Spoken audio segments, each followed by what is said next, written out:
إن الله وملائكته يصلون على النبي يا أيها الذين آمنوا صلوا عليه وسلموا تسليما. صلى الله عليه وسلم. ازيكم يا بناتي، ازيكم يا اخواتي، يا رب تكونوا بخير.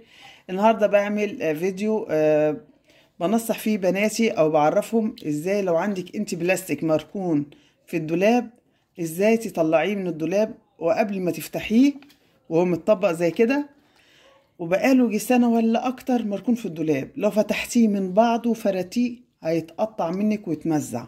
ليه؟ لأن البلاستيك بينشف من الجو ومن عوامل الجو زي الشتاء والصيف والرطوبة، فتلاقي البلاستيك بتاعه بينشف أكتر من الأول.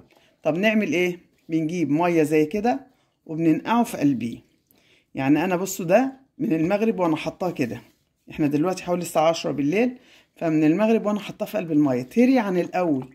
اول ما جيت اطلعه من الدولاب اتلقيته كان مركون ونسياه، فتلاقيته نشف قوي، فلو كنت فتحته من بعضه كان اتشرخ كله واتقطع.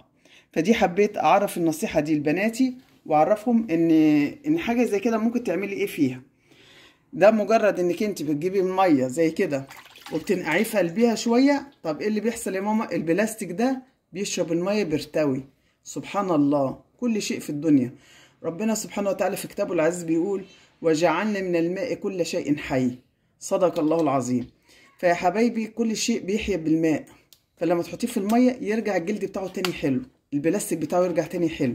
فانا سايباه يتشرب وهسيبه كمان لحد الصبح، وانا ملوش حاجه، هو مش عايزاه في حاجه دلوقتي، بس اتلاقيته قلت خساره، ده لو كنت فتحته كان اتشرخ عشان نشف. فعلى التطبيقه دي بقاله اكتر من سنه، فلو فردته كانت اتشرخ كله وكنت رميته. فقلت احطه في ميه الاول يتنقع عشان يرجع لقواعده سالمين، يرجع يطرى تاني ويبقى كويس. يعني دوت على الصبح يا ماما هيبقى كويس.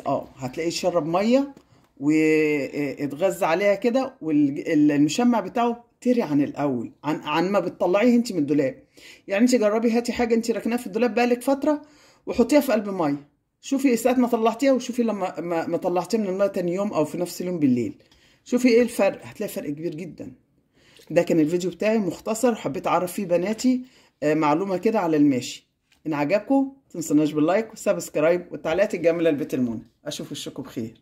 السلام عليكم ورحمه الله وبركاته.